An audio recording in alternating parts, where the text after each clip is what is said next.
सभी का मेरे YouTube चैनल पूजा स्टोरी कॉर्नर में स्वागत है। पिछले एपिसोड में आपने देखा कि राघव के पास अहाना कॉल करती है। राघव और अहाना की मुलाकात अहाना के डिलीवरी के वक्त होता है। रुत को पता लगता है कि राघव को फिर से पता चलता है रुत नशे की हालत में है और उसको घर लेकर गए हैं, तो वह अहाना से मिलने चला जाता है। कहानी में आगे बढ़ने से पहले एक जरूरी सूचना, अगर आपको मेरी नॉवल अच्छी लग रही हो, पसंद आ रही हो, अगर आप पहली बार मेरे वीडियो पर आए हैं तो मेरे इस चैनल पूजा स्टोरी कॉर्नर को जरूर सब्सक्राइब करें, मुझे सपोर्ट करें, लाइक कमेंट शेयर भी करें।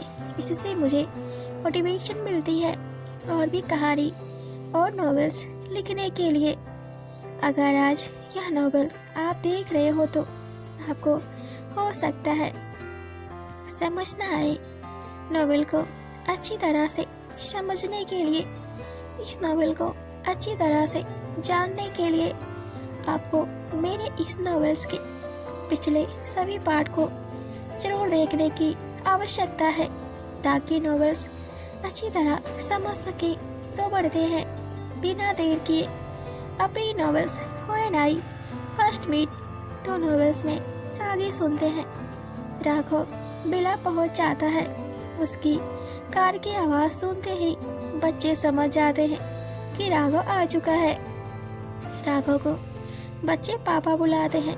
राघव अपनी कार से उतरता है और बच्चों को गले लगाता है और चूमता है और उन्हें चॉकलेट भी देता है और बच्चों से पूछता है मम्मा कहाँ है, तो आरव बोलता है पापा माँ अपने रूम में है। राघव अहाना के रूम की तरफ जाता है, बच्चों को वहीं पर खेलता हुआ छोड़कर बोलता है मैं मम्मा से मिलकर आता हूँ, तब तुम दोनों के साथ खेलूंगा।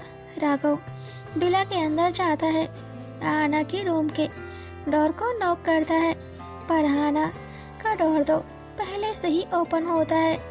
राघव अहाना के रूम में है तो देखता है अहाना एक जगह बेड पर बैठी है। राघव अहाना को बहुत आवाज लगाता है, पर अहाना कोई भी जवाब नहीं देती है और गुमसुम एक जगह पर ही बैठी होती है, कोई भी हरकत नहीं करती है। इससे राघव का गुस्सा और भी तेज बढ़ जाता है। बोलता है कि मुझे कॉल करके फिर मेरे सामने यह सब क्या कर रही हो। राघव बोलता है अहाना अगर मेरी कॉल न पिकअप करने की वजह से नाराज हो तो प्लीज मुझे समझने की कोशिश करो।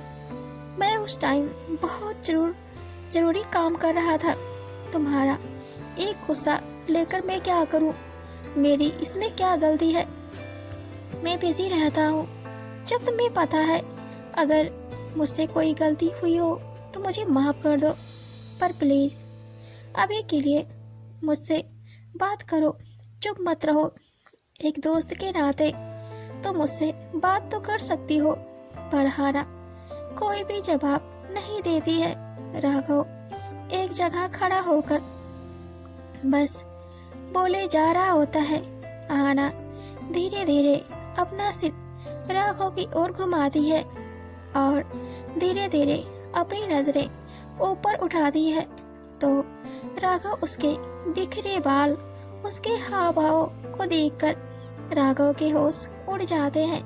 उसका दिल जोरों से धड़कने लगता है। उसका दिल बैठने लगता है कि आखिर अहाना को क्या हो गया। अहाना के फेस पर और गले पर कई सारे निशान होते हैं, जिसको देखकर राघव और भी ज्यादा गुस्से में आ जाता है कि ये अहाना ने अपना क्या हाल बना रखा है। राघव अहाना के और थोड़े करीब जाता है, उसके फेस को टच करता है। उसको ऐसा महसूस होता है कि अहाना के साथ कुछ गलत हुआ है। अहाना राघव के सामने रोने लगती है और बोलती है राघव मुझे समझ में नहीं आ रहा है आखिर मेरे साथ ही ऐसा क्यों होता है? बचपन में माँ गुजर गई, जब बूढ़ी हुई तो पिताजी गुजर गए। मेरी सौतेली माँ मुझे बहुत ज़्यादा परेशान करती थी। मेरी शादी एक बूढ़े इंसान से कर देना चाहती थी। रुद को मैं बहुत ज़्यादा प्यार करती थी, पर रुद भी मुझसे बहुत दूर चला गया। आखिर मेरी गलती क्या है? क्या मेरा जन्म लेना ही गलत है? तुम मुझे बताओ, आखिर मेरे साथ ही ऐसा क्यों होता है? आना राघव को पकड़ के बोलती है, राघव, मैं जीना नहीं चाहती हूँ और दुनिया वाले मुझे जीने नहीं दे रहे हैं। तुम मुझे बताओ मैं क्या करूँ? राघव आहाना की आंखों से बहते आंसू पोंछकर बोलता है, तुम ज्यादा मत सोचो। यह सब तुम्हारे साथ ऐसा क्यों हुआ? क्या हुआ? मैं हमेशा तुमसे कहता हूँ कि तुम अकेले बाहर मत जाना। यह सब जंगल का एरिया है और जंगल में कुछ भी हो सकता है। तुम मुझे बताओ, तुम्हारे साथ बदसलूकी करने वाला कौन है? मैं उसे जान से मार दूंगा। हाना बोलती है, मुझे नहीं पता वह कौन है। वहाँ पर अंधेरा था, मैं ठीक से उसका चेहरा देख नहीं पाई, पर हाँ, उसकी लंबी दाढ़ी, उसके लंबे बाल कानों तक हैं। बस मैं इतना ही जानती हूँ। हाना रोते हुए राघव से बोलती है, कल मैं जब माखन लाल अंकल को ढूंढने के लिए जा रही थी, तभी मेरी कार को उसने एक्सीडेंट किया और फिर उसने मेरे साथ अपनी कार में दुष्कर्म किया। राघव, मैं तो उसे बचाना चाहती थी, पर उसने तो मेरे साथ। इतना कहकर राघव के गले लग जाती है और राघव के सीने पर अपना मुंह सटा के रोती है और बोलती है, मैं उससे भीख भी मांग रही थी, पर उसने मुझे नहीं छोड़ा। मैंने उससे बहुत ज्यादा मिन्नतें करी, पर वह दरिंदगी दिखाता रहा। मैं उससे बहुत दूर जाने की कोशिश की, पर वह नहीं माना। राघव से थोड़ा दूर जाकर बेड पर बैठ जाती है और बोलती है, मैं क्या करूं राघव, मुझे बता दो। मैं तो मर ही जाना चाहती थी, पर उसी समय पर बच्चों की और रुद की याद आने लगी। रुद के आने का इंतजार मुझे जीने का सहारा देता रहा। अब मैं घुट घुट के मर रही हूँ। राघव बोलता है, मैं उसे ढूंढने की कोशिश करूँगा जिसने तुम्हारे साथ बदसलूकी की है। अहाना बोलती है, मैंने उसका चेहरा सही से नहीं देखा। वह कौन है, कैसा दिखता है, बस मुझे कुछ ही चीज याद है। राघव कहता है, कोई बात नहीं, अगर वह तुम्हारे सामने दोबारा आ जाएगा, क्या तुम फिर से उसे पहचान लोगी? आहाना बोलती है राघव से, हाँ, पहचान लूंगी।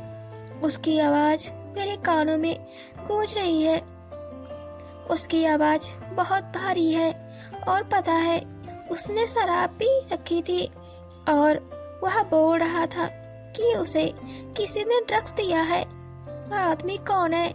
मैं उससे मिलना चाहती हूँ और उसने बदला लेना चाहती हूँ कि उसने मेरे साथ ऐसा क्यों किया। फिर राघव का दिमाग चकरा जाता है, वह पेट पर बैठ जाता है। फिर उसे याद आता है कि कहीं ऐसा तो नहीं कि उसके साथ ऐसा करने वाला मेरा ही बॉस है, क्योंकि उसी ने कल शराब पी थी और ड्रग्स भी लिया था। उसे उस रोजी ने ड्रग्स दिया। उस रोजी की वजह से आज हाना की जिंदगी बर्बाद हो गई। कहीं ऐसा तो नहीं है कि वह आदमी कोई और है, बॉस इनोसेंट हो। तो राघव बोलता है, और कुछ याद है तुमको? अहाना बोलती है, और कुछ मुझे याद नहीं आ रहा है। तभी अहाना को याद आता है कि उसका चेन जो रुद ने उसे गिफ्ट दिया था वह खो गया है। वह राघव से बोलती है कि उसकी कार में मेरी चेन जरूर होगी। उस कार की एक विंडो मैंने अपनी कार से तोड़ी थी। उस आदमी को बचाने के लिए राघव कहता है, ठीक है, मैं उसे ढूंढता हूँ, तुम अपना और बच्चों का ख्याल रखो।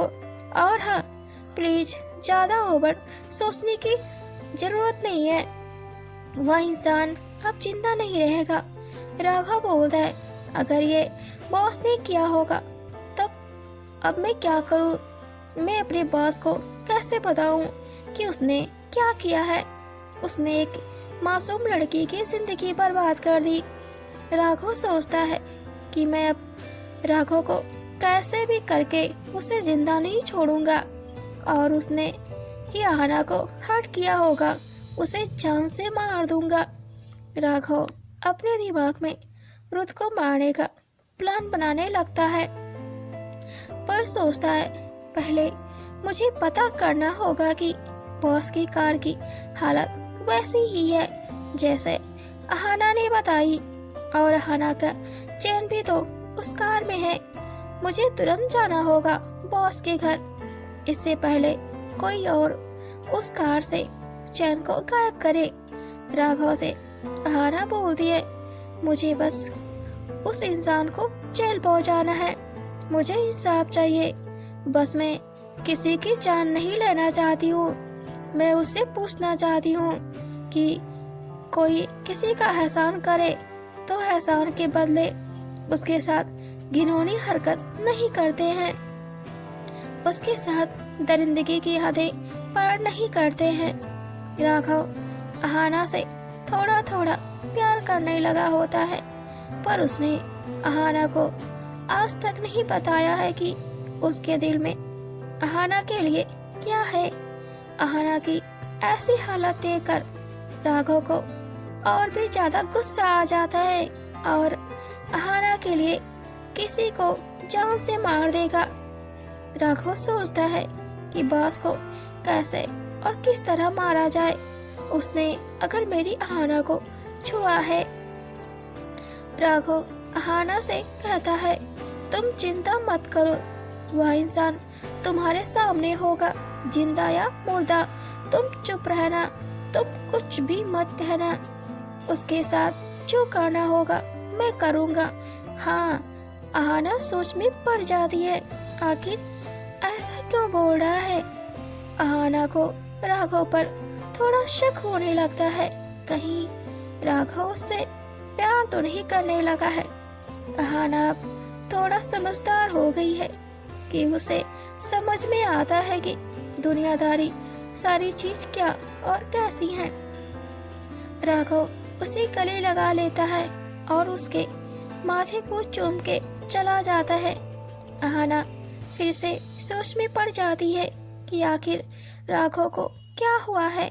राघव की आंखें नम होती हैं अहाना की ऐसी हालत देखकर, लेकिन अहाना के सामने जताता नहीं है। राघव अहाना से बोलता है, मुझे जाना है, अब तुम बस इंतजार करो, वह दरिंदा तुम्हारे कदमों में होगा एक दिन, या राघव सिन्हा का वादा है। अहाना सोचने लगती है कि मैं यहाँ रुद का इंतजार कर रही थी, पर रुद की जगह मुझे राघव मिल गया, और राघव जैसा इंसान तो रुद भी नहीं है।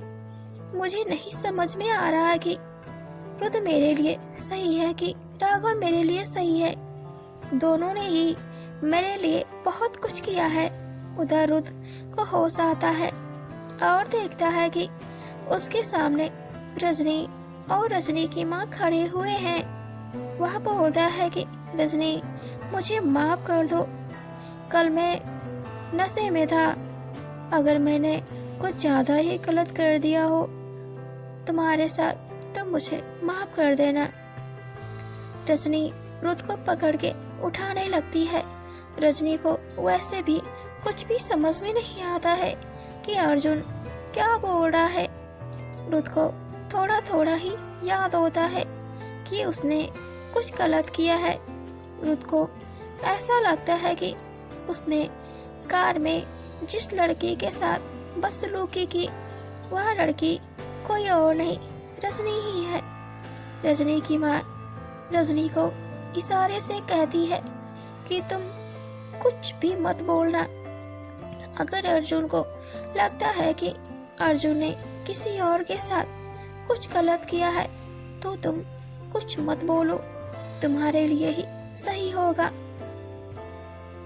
अगर से उसे पता चलता है कि वह लड़की तुम नहीं हो तो उसे छोड़ देगा और उस लड़की को अपना लेगा। रजनी अपनी माँ का इशारा समझ जाती है और उसके गले लग जाती है और मगरमच्छ के झूठे आंसू बहाने लगती है। रुद उसे अपने करीब खींच लेता है और उससे सॉरी बोलता है कल रात के लिए जो उसने उसके साथ गलत किया। थोड़ी देर में उधर राघव भी पहुंच जाता है। रुद के घर पर वह कार को देखता है और उस कार के पास जाता है और देखता है जैसा अहाना ने बताया था बिल्कुल वैसा ही इस कार के साथ हुआ है। वह कार के अंदर चेक करने लगता है। उसे सीट के नीचे अहाना की चेन भी मिलती है। राघव उस चेन को अच्छे से पहचानता है। राघव का गुस्सा कंट्रोल से बाहर होता जा रहा है। वह चेन को अपनी जेब में रखता है और घर के अंदर चला जाता है। रुद के रूम के अंदर वह रजनी की माँ और रजनी को एक साथ रुद के बेडरूम में गले लगाते हुए देखकर राघव का गुस्सा 7वें आसमान पर चढ़ जाता है और बोलता है आपको ऑफिस नहीं चलना है, बहुत सारे काम पेंडिंग में है, आप चलिए, आपके बिना कोई काम नहीं होने वाला है। तो रजनी की माँ कहती है अभी वह दोनों अपना प्राइवेट मोमेंट स्पेंड कर रहे हैं, तुम यहाँ से जाओ, रुद थोड़ी देर में आएगा। तो राघव बोलता है नहीं सर, अभी आप चले, नहीं तो दिक्कत हो जाएगी, आखिर में आपकी सगाई भी होने वाली है, उसकी तैयारी भी तो करनी है, हमारे पास ज्यादा वक्त नहीं है। तो रजनी की माँ कहती है सॉरी बेटा, मैं तो भूल गई थी, तुमने याद दिला दिया, ठीक है रजनी तुम यहाँ से चलो, तुम्हारे साथ कुछ काम है। तो रजनी की माँ रजनी को लेकर नीचे चली जाती है। राघव रुद से कहता है अर्जुन सर आप तैयार हो जाइए, मैं आपका नीचे बैठकर इंतजार कर रहा हूँ, थोड़ा जल्दी से आइएगा, देर मत कीजिएगा। राघव नीचे आकर किसी के पास कॉल लगाता है और बोलता है कि तुम अगर उसे यह चीज खिला दोगी तो मैं तुम्हें हर चीज से बचा लूंगा, नहीं तो तुम अर्जुन को जानती हो, अर्जुन तुम्हें नहीं छोड़ेगा। वह रोजी से बात कर रहा होता है। रोजी को बोलता है कि रुद को ड्रग्स का ओवरडोज दे दो ताकि रुद खत्म हो जाए। रोजी मान गई होती है रुद को और भी ज्यादा ड्रग्स का ओवरडोज देने के लिए ताकि रुद वहीं पर ड्रग्स के ओवरडोज से खत्म हो जाए। राघव बात ही कर रहा होता है कि रुद तैयार होकर नीचे आ जाता है। राघव से कहता है चलो आज किसी का हिसाब किताब करना है, और बिना नाश्ता किए रुद राघव के साथ ऑफिस के लिए निकल जाता है। रास्ते में राघव बोलता है कि रोजी आपका इंतजार कर रही है, वह अपनी गलती की माफी मांगना चाहती है, आप उसे माफ कर दीजिए, उससे गलती हो गई।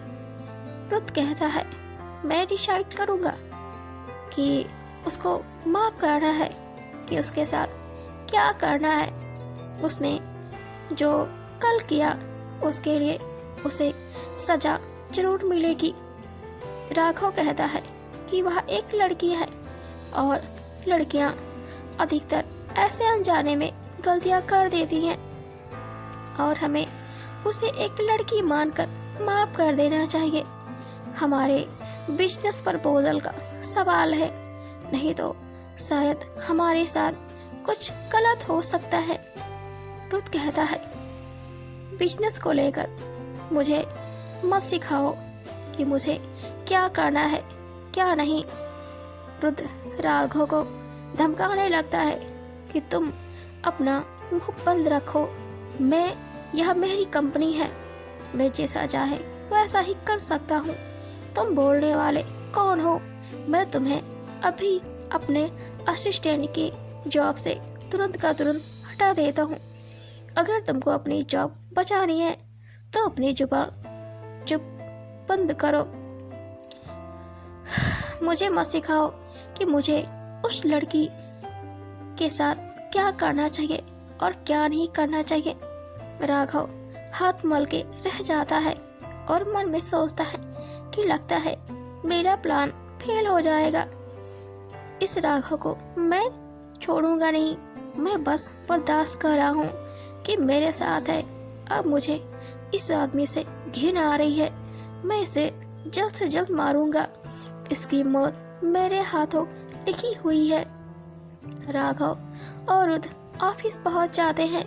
रोजी को नीचे बैठाया होता है। रुद्र रोजी के बाल पकड़ता है और बोलता है, तुम्हारी हिम्मत कैसे हुई मेरे साथ इस तरह करने की? तुम्हारी वजह से मैं कल इतना नीचे गिर गया कि मैं जिस लड़की से सगाई करने वाला था मैंने उसी के साथ। तुम समझती हो अपने आप हो गया। तुम मुझे पाना चाहती थी लेकिन तुम मुझे कभी नहीं पा सकती हो, शायद सपने में भी नहीं। राघव रुद्र का हाथ पकड़ लेता है और बोलता है कि आप एक लड़की के साथ ऐसा नहीं कर सकते हैं। आपको मेरी नॉवेल कैसे लगी मुझे कमेंट में जरूर बताएं। आगे नॉवेल में हम देखेंगे कि क्या रुद्र रोजी को सबक सिखाएगा या भी राघव के कहने पर छोड़ देगा। क्या हाना जान पाएगी कि उसके साथ रुद्र ने उसके साथ बदसलूकी किया है? राघव का प्लान पास होगा या फेल रुद्र को जान मारने के लिए? तो देखते हैं नेक्स्ट एपिसोड में। तो बने रहें पूजा स्टोरी कॉर्नर में। Thanks for watching and keep supporting.